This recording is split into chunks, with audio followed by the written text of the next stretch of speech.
Happy Monday, and Monday has been Mondaying.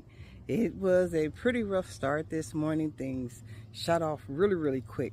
So I want to come in and remind you of the importance that when life throws you little curves, just bend with them and flow with them so that you can stay on track. Don't allow them to change how you do things and how it takes you out.